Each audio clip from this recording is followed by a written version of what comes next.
अस्सलामुअलैकुम। आज का जो हमारा टॉपिक हमने डिस्कस करना है वो है पैराटोनिक मूवमेंट। हम मूवमेंट इन प्लांट्स पढ़ रहे थे, इसमें हमने ऑटोनोमिक मूवमेंट को डिस्कस कर लिया था। आज जो हमने डिस्कस करना है वो है पैराटोनिक मूवमेंट। अगर हम प्रीवियस लेक्चर को थोड़ा याद करें तो ऑटोनोमिक मूवमेंट किसकी वजह से हो रही थी। हमने कहा ऑटोनोमिक मूवमेंट इंटरनल कॉज की वजह से होती थी, जबकि पैराटोनिक मूवमेंट किसकी वजह से हो रही है। हमने कहा ये एक्सटर्नल कॉज की वजह से हो रही है। उसमें कॉज कौन सा था, इंटरनल था, इसमें कौन सा है, एक्सटर्नल है।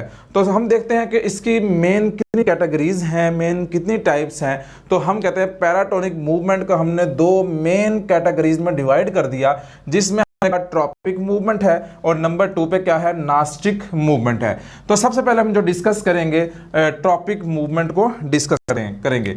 तो हमने कहा ट्रॉपिक मूवमेंट कौन सी मूवमेंट है। हमने कहा इसके अंदर होल ऑर्गन मूव करता है।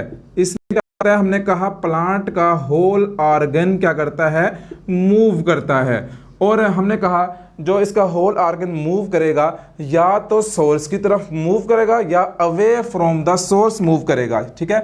या क्या कहते हैं, हम कहते हैं टूवर्ड द सोर्स मूव करेगा, या हमने कहा away from the source move करेगा, ठीक है। अच्छा, अगर हमने कहा सोर्स की तरफ मूव करे तो उस मूवमेंट को हम कहेंगे पॉजिटिव मूवमेंट। क्या कहेंगे, उसको हम कहेंगे पॉजिटिव मूवमेंट। और अगर हमने कहा away from the source move करे तो उसको हम कहेंगे नेगेटिव मूवमेंट। अब देखते हैं कि ट्रॉपिक मूवमेंट की टाइप्स कौन कौन सी हैं। तो हम कहते हैं इसकी ये मुख्तलिफ क्या है, टाइप्स हैं। नंबर 1 पे हम देखते हैं फोटोट्रॉपिज्म। फोटोट्रॉपिज्म नाम से जाहिर हो रहा है, हमने कहा ऐसी मूवमेंट जिसमें प्लांट का ऑर्गन जो है वो लाइट की वजह से मूव करे। किसी वजह से मूव करे, लाइट की वजह से मूव करे। तो इसकी एग्जांपल में देखते हैं शूट्स एंड रूट्स। जैसा कि आपको पता है कि जो शूट्स हैं वो हमने कहा लाइट के सोर्स की तरफ मूव करती हैं। तो ये जो शूट्स की मूवमेंट होगी हमने कहा ये पॉजिटिव मूवमेंट होगी। क्या होगी, पॉजिटिव। जबकि रूट्स जो है वो away from the light move करती हैं, तो इसकी जो मूवमेंट है रूट्स की वो क्या है, नेगेटिव मूवमेंट है।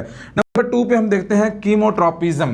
कीमोट्रॉपिज्म ऐसी मूवमेंट है जो किसी केमिकल्स की वजह से हो। अब यही एग्जांपल हम देखते हैं शूट्स एंड रूट्स की। हमें पता है कि जो रूट्स हैं वो हमने कहा सॉइल से क्या करती हैं, केमिकल्स को एब्जॉर्ब करती हैं, मुख्तलिफ केमिकल्स को क्या करती हैं, एब्जॉर्ब करती हैं। तो हमने कहा जो रूट्स की मूवमेंट होगी वो केमिकल्स की तरफ है। किसकी तरफ है, केमिकल्स की तरफ, जमीन की तरफ है। तो इसका मतलब क्या हुआ, ये कौन सी मूवमेंट है, पॉजिटिव मूवमेंट है। जबकि जो शूट्स की मूवमेंट है वो अवे फ्रॉम द केमिकल्स है, क्या है, साइल से अवे है। तो उसकी मूवमेंट कौन सी होगी, शूट्स की। हमने कहा ये नेगेटिव मूवमेंट है। अब देखते हैं हाइड्रोट्रॉपिज्म। क्या है, हाइड्रोट्रॉपिज्म ऐसी मूवमेंट जो वाटर की तरफ है या अवे फ्रॉम द वाटर है। तो हमने कहा उसको हम कहते हैं हाइड्रोट्रॉपिज्म, ठीक है। जिस तरह हमें पता है कि रूट्स जो हैं वो सॉइल से वाटर को एब्जॉर्ब करती हैं, और की मूवमेंट कौन सी होगी, हमने कहा पॉजिटिव हाइड्रोट्रॉपिज्म। और जबकि शूट्स की मूवमेंट क्या है, अवे फ्रॉम द वाटर, कि वाटर का सोर्स किस में है, सॉइल में है, और जो शूट्स हैं वो away from the soil move कर रही हैं। तो इसका मतलब ये हुआ कि शूट्स की जो मूवमेंट है वो नेगेटिव हाइड्रोट्रॉपिज्म है। अब देखते हैं जियोट्रॉपिज्म। जियोट्रॉपिज्म ग्रेविटी की वजह से जो मूवमेंट हो। हमने कहा रूट्स जो हैं ये ग्रेविटी की तरफ मूव कर रही हैं। ग्रेविटी कहाँ पे है, हमने कहा सॉइल के अंदर है। और जो रूट्स हैं ये पॉजिटिव जियोट्रॉपिज्म शो कर रही हैं, जबकि शूट्स जो हैं वो नेगेटिव जियोट्रॉपिज्म को शो कर रही हैं। और लास्ट में क्या है, थिग्मोट्रॉपिज्म। थिग्मोट्रॉपिज्म ऐसी मूवमेंट है जो टच की वजह से हो। अक्सर आपने देखा होगा कि वाइन्स होती हैं, बेलें होती हैं, अगर हम उनको क्या करते हैं, रस्सी बांधकर दीवार से बांध देते हैं या किसी दरख्त से बांध देते हैं तो वो उस रस्सी के ऊपर चढ़ना शुरू हो जाती हैं। तो ये जो मूवमेंट है, ये जो वाइन की मूवमेंट है, क्लाइंबिंग वाइन्स, ये किसकी एग्जांपल है, थिग्मोट्रॉपिज्म की। तो ये हमने डिस्कस किया है ट्रॉपिक मूवमेंट को। अब देखते हैं नास्टिक मूवमेंट कौन सी है, कौन सी, नास्टिक मूवमेंट। हम कहते हैं नास्टिक मूवमेंट नॉन डायरेक्शनल है। क्या है, नॉन डायरेक्शन, जिसकी कोई डायरेक्शन नहीं है। तो क्या है, हमने कहा नास्टिक मूवमेंट कौन सी मूवमेंट है, नॉन डायरेक्शनल। कौन सी है, नॉन डायरेक्शनल मूवमेंट है। इसकी जब हम टाइप्स की बात करते हैं तो हमने कहा नास्टिक मूवमेंट की भी दो मेन टाइप्स हैं। कौन कौन सी, निक्टिनास्टी और हेप्टोनास्टी। कौन कौन सी, निक्टिनास्टी और हेप्टोनास्टी। तो सबसे पहले हम देखते हैं कि निक्टिनास्टी क्या है। कि निक्टिनास्टी में हम कहते हैं कि उसकी दो कैटेगरीज आ रही हैं, फोटोनास्टी एंड थर्मोनास्टी। ठीक है, फोटोनास्टी आपने फोटो पीरियडिज्म पता होगा आपको। फोटो पीरियडिज्म क्या है? फोटो पीरियडिज्म क्या है कि जिसमें लाइट की इंटेंसिटी का रोल है। किसका रोल है? लाइट की इंटेंसिटी। उस लाइट की इंटेंसिटी की वजह से जो मूवमेंट है उसको कहते हैं फोटोनास्टी। और जबकि थर्मोनास्टी क्या है? टेम्परेचर का रोल है। कि अक्सर हमने देखा है कि कुछ प्लांट्स हैं जो रात के टाइम जिनके लीव्स जो हैं वो क्या हो जाते हैं? क्लोज हो जाते हैं, और दिन के टाइम वो क्या हो जाते हैं? ओपन हो जाते हैं। तो हमने कहा उसमें किसका रोल है? टेम्परेचर का रोल है। किसका रोल है? टेम्परेचर।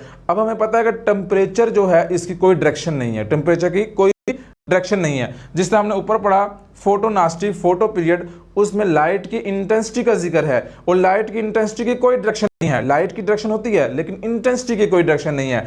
लेकिन हमने कहा इसी तरह टेम्परेचर जो है, टेम्परेचर की भी कोई डायरेक्शन नहीं है। हमने कहा रात के टाइम टेम्परेचर और होता है, दिन के टाइम टेम्परेचर और होता है। तो कुछ प्लांट्स ऐसे हैं कि जिनके लीव्स, जिनके फ्लावर्स वो क्या होते हैं? रात के टाइम क्लोज हो जाते हैं, और दिन के टाइम क्या होते हैं? ओपन हो जाते हैं। और लास्ट में इसकी जो दूसरी मूवमेंट है हेप्टोनास्टी। क्या है? हेप्टोनास्टी।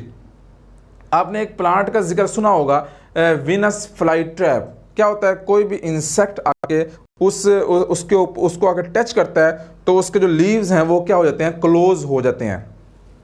तो किसकी वजह से हो रही है? कांटेक्ट की वजह से। किसकी वजह से हो रही है? कांटेक्ट की वजह से। तो उस मूवमेंट को कि जो कांटेक्ट की वजह से हो रही है, अब इसमें भी डायरेक्शन नहीं है कि वो जो इंसेक्ट आ रहा है वो किसी भी जगह पर टच करेगा तो लीव क्या हो जाएगा? हमने कहा वो क्लोज हो जाएगा।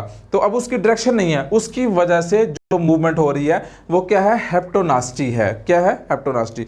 तो ये आज का टॉपिक हमने डिस्कस किया है कि जिसमें हमने पैराटोनिक मूवमेंट को डिस्कस किया कि पैराटोनिक मूवमेंट एक्सटर्नल कॉज की वजह से हो रही है। ट्रॉपिक मूवमेंट को देखा हमने, नास्टिक मूवमेंट को देखा।